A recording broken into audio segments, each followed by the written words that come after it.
this is the United States, and the United States has places where well-off people live, and it has places where poor people live.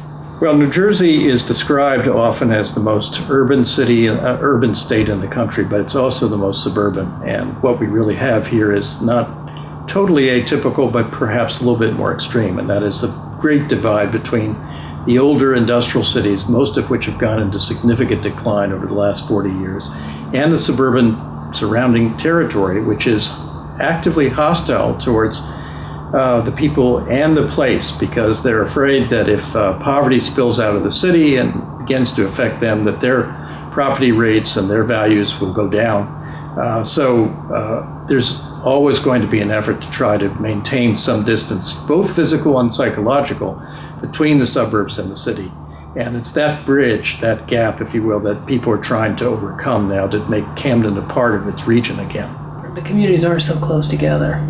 I've actually been in Moorestown, and I know many people from Moorestown have been here. And so while the cities are at the opposite ends of the spectrum, the residents sometimes are the same. So that when you're walking out on the streets of either, you're interacting with folks from the two cities.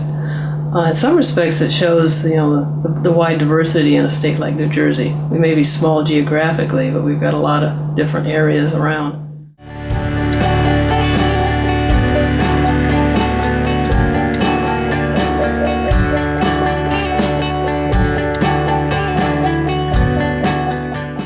It's a great place to live, and best place in the whole country, that probably can be argued. Definitely night and day as far as the two areas. You have a lot of money in this town and a lot of investment going on in this town. And while there is some investment going on in Camden, it's pretty late at this point, and it's going to take a while to get it back to I don't think it'll ever be anywhere near where it was when I lived there, or even better before that. I was living in Kramer Hill at age 5 to age 12. And back then, it was a very nice city to live in. Neighbors treated everybody nice. Downtown shopping was very elite. It was no fear. I mean, we didn't lock our doors at all.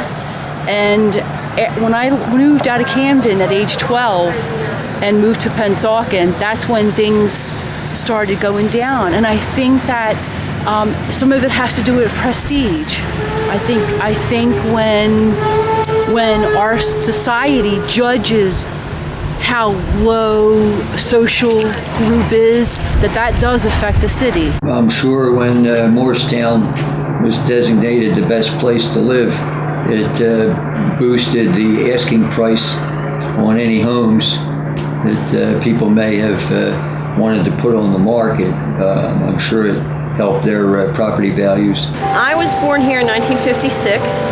I was born in Birchville Hospital. It used to be called Mount Holly Hospital. And my dad grew up in that house in 1923. His father built it. I lived in that house all my life until I went to college.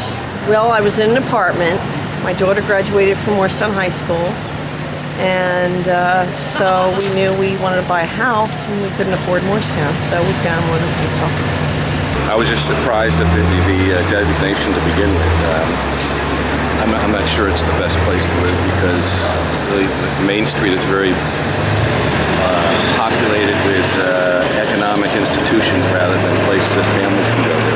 It's more about the banks here and the real estate companies than anything else. I just moved to Moorestown last April, and I think again, because there we go, we're classified, this is the number one, city in America. I think that people make more of an effort to keep it that way, keep the standards that way, and I feel proud, my neighbors feel proud. The contrast between Camden and Moorestown feeds into a sense that Camden has lost much of the glory that it once had, and certainly people who live in Camden would prefer to live in an environment that didn't have the problems that Camden has. Some of those are problems of violence, but most of them are problems of poverty. One of the problems is getting that designation reinforces stereotypes about Camden for people in the region that it is not a safe place to come. I have only been in Camden 6 months. And actually, when I told my parents, I'm recently married, so that's why I'm here in Camden. And I know people do get shocked. My mother was shocked. The first thing they say is, the crime and everything like that. But I mean, I feel safe in Camden. The street that I'm on is very quiet. And I love the house, and I've heard about all the wonderful things that are happening here. So I'm kind of excited to be a part of everything that's happening. So it doesn't really bother me. Sometimes I do kind of have to explain a little, but I try to share a little of the positive. It's a statistical compilation on the part of the Morgan Quitno company, and it's like 7 different categories of crimes that are all, totaled up, and then, they apply it on a per capita basis, Camden being 80,000 citizens. So they base it on 100,000. So they extrapolate the numbers on the basis of 100,000 citizens. So I understand what they're doing.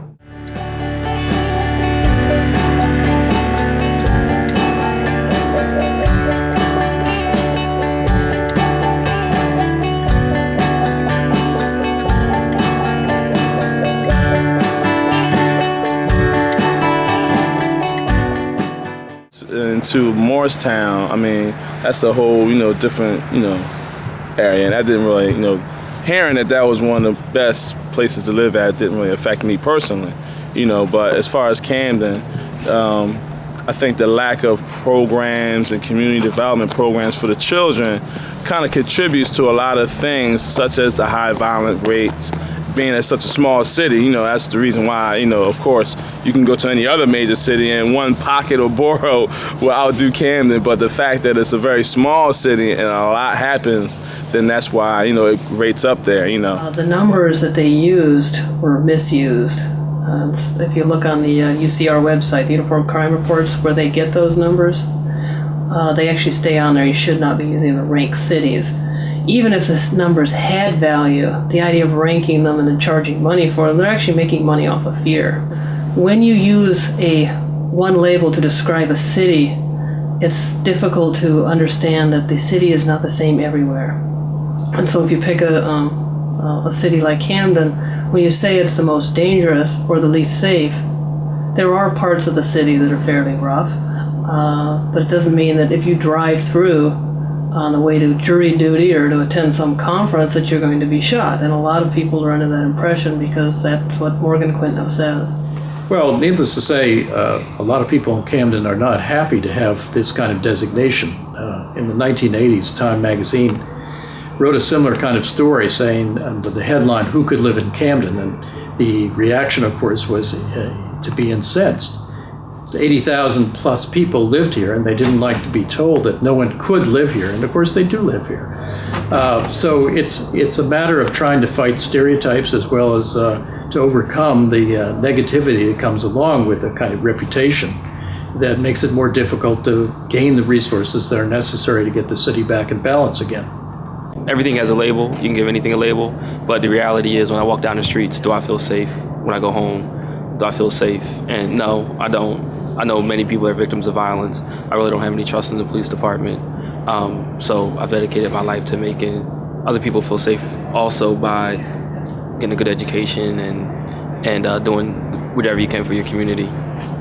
Well, in the case of Camden in particular, the more publicity that the city gets for its presumed crime and the associated social problems that go along with it, the harder it is to get people to live here, to work here, to spend time in the city, to make the kind of commitment that's necessary to make it a lively place, the kind of place it used to be. Cross the Delaware Bridge to our equally industrious, equally prosperous neighbor, Camden, New Jersey. The destinies of our two cities are linked together by a spirit, a common good that no mere river can divide. For many people who aren't in the area, it becomes an item in the news that they don't know what more to do with. For people around here, it is disappointing and depressing, I guess. It's something good for the media to talk about, of course, because they'd much rather pay attention to that than real issues that affect everyday American lives. But labels don't mean anything. We still can't get on the I was born and raised in Camden, and my whole life I've never felt, threat of danger or, it's like people in the media, they create an image, and from that image, if you're not of the city, then you're going to believe what you see on the news. You're going to believe all the rumors that you hear, just as if, you hear about how great it is, like you said, to live in Moorestown. And it's believable, but at the same time, if I move to Moorestown and I find out, oh, my taxes are sky high, or oh, these houses are in a whole nother financial range. So it's like, everything has its ups and downs. There's things in Camden, good things if you want to find them, but of course, like I said, the media wants to hone in on the negativity, and a lot of times we get stuck in the rut. Oh, Camden's this, Camden's that. Well, I think any classification is oversimplified, and that's why I mentioned at the beginning that I don't think this is the worst city in America by any means at all. What it is the city that has a very high crime rate because it has a very high concentration of people in poverty. And that's product in large part of the fact that there's more affordable housing in this area than any other part of the metropolitan area. Therefore, you get people who are struggling to make ends meet, concentrating in one area, and that inevitably leads to problems. As a resident of Camden, I kind of find out that it's like a small circle of like little pockets where you will find a lot of the violence going on, and come to find out there's a lot of things that come in and out of the city, like people, you're dealing with like, the Philadelphia area, New York, a lot of drugs and violence come through the city. Camden is a city. Moorestown is more like a suburb area. So a lot of things that happen in the inner city happen because it's inner city. Most of the things that happen are from outsiders that coming in and corrupting the city, buying the drugs, the prostitution and all. Usually they're out of city people coming into the city doing it, which makes the crime higher because the fact it's on demand. So therefore they come here to get it. Then they go home to the plush suburban houses and live like Moorestown. But Camden's not a bad place to live, not really. Most of the crime in Camden is driven by the government policy of drug prohibition. Our homicides, most of our homicides are prohibition homicides. It's drug dealers killing other drug dealers over pursuit of profit in an underground economy.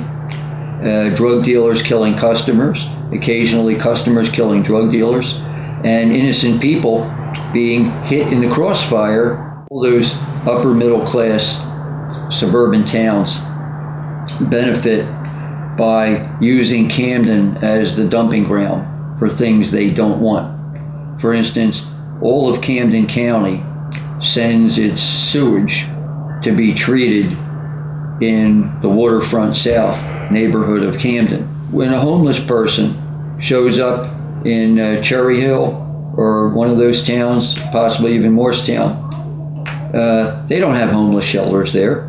They drive homeless people into the city of Camden in police cars. They drop them off. I mean, we've seen this for years. And although this city is so quote-unquote dangerous, it's a major resource in South Jersey. A lot of people come here to work. A lot of people come here for entertainment. And I don't think it's on the 10 o'clock news in the evening at the end of some of the concerts. Of how violent this place is. Like I said, a lot of people come through these city streets, and they make it home safely at night.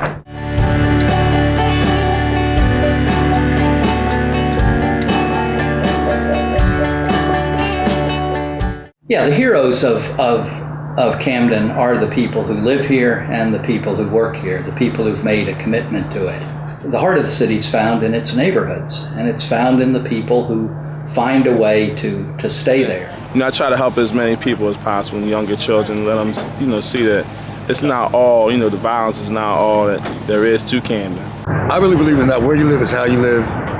And if you can't run from your problems, you got to solve the problems.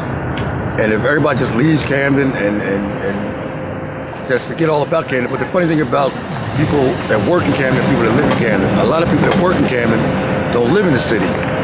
So therefore, they only see their job, and at 5 o'clock, they out. They don't see actually what's going on, and that's what's wrong with the politicians in Camden. They don't live here. They might have houses here, but they don't live here. So I don't see how you can solve a problem by not living within the problem and seeing exactly what the problem is. After 5 o'clock is when the crime mostly starts, when most of the people that work here or the politicians are gone. I think Camden's a beautiful place. They bringing up the waterfronts and all that, but they're forgetting the city itself. They're bringing up the outskirts. They're forgetting about the houses. They're tearing things down instead of building them up. If you keep tearing things down, of course it's going to be corruption. You have to show people that is a better way of life.